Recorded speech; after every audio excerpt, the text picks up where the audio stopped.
Oh, hi there. My name's Larry. I'm here from Fellows Court in Hackney. Like other places in London, have you noticed that Hackney has a lot of graffiti and street art? But what does a local community think about it though? Don't really know. We're going to find out now. One of the pieces of street art that really has got the community talking is the rabbit on the side of Hackney Road.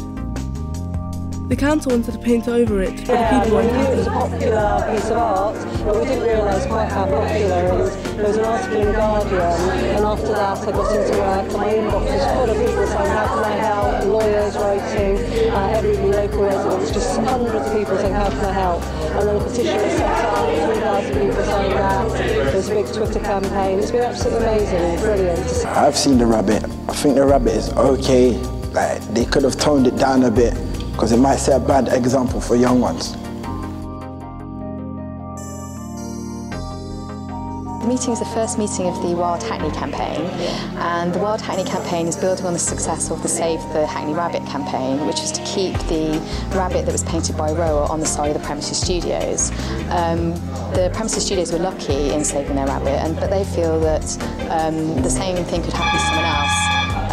So we were mounting a campaign to continue with the public support that was generated by the rabbit and to come to an arrangement that is built around the community and what they see as being important for street art and take that to the council. Lots of people moved the meeting, including a local councillor.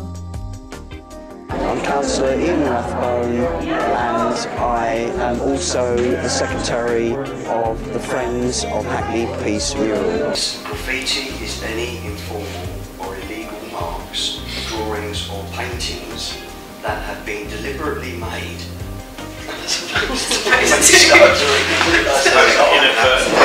accidentally, deliberately made by an individual or a group on any structure or physical element in the environment. There has been debates about street art.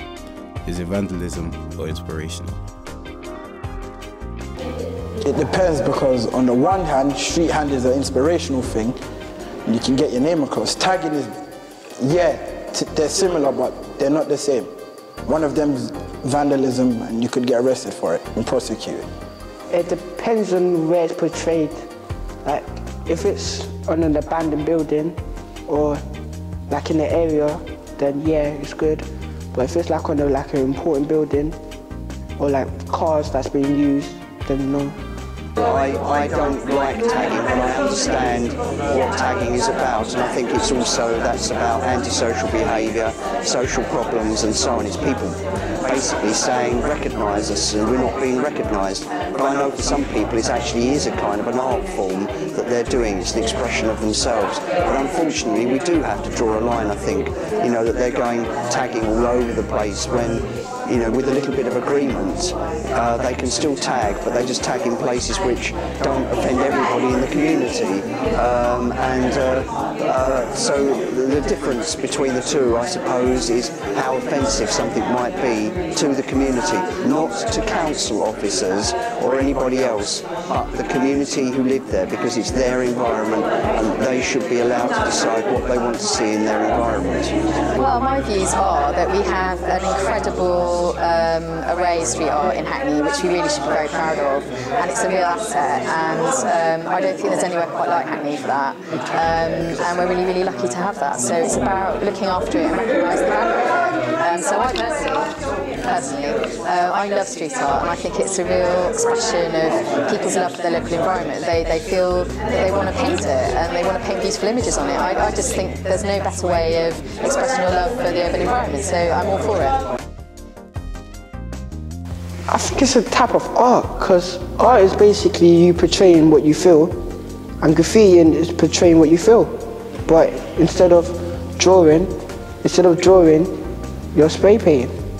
It's mad to me that, like I said before, the Olympic logo is graffiti. The whole thing about all these people coming to London, then, you know, the reason they will come to East London is because there's cool street art. You know, that's already starting to happen. So there's no reason why that can't be something a little bit more formalised, which means that the council starts to support. We should leave some of the street art because some of it looks good. Mend London's Wild Hackney campaign is trying to change council policy on street art. I mean, it's not just this policy, it's also the kind of code of practice says you need to speak to people and it needs to be a discussion, it can't just be a letter. So there is that whole process side of things, and I think when they say we're reviewing the policy, that's what they're talking about. They're never going to say, yeah, we like graffiti, that's never going to happen. Then it's going to change a bit of it, but if we can make it less threatening in that way, I think that's good. And then the third thing is really this whole aspect of other projects that we can do, so having a guide so that we can almost go around to people who have graffiti on their wall and saying, do you like what you've got, and if you get a letter like this in the post, this is what you should do. So start to mobilise in that way as well. I think it went really well, actually. I'm really pleased that we got some people along to show their support, but also to talk about their experiences of how they've seen street art be treated in their local area, but also just to talk about what they'd like to see from the policy, which was the point of the meeting, really. It was to really get people's feedback on what they'd like to see happen, how they'd like it to happen, and how they'd like us to be involved, because this isn't our project, this isn't about us telling the council what to do or what local people to do, but we're there to facilitate, we're there to enable, and it's really important that we have that mandate tonight, and I think that's what we got, so we're really happy.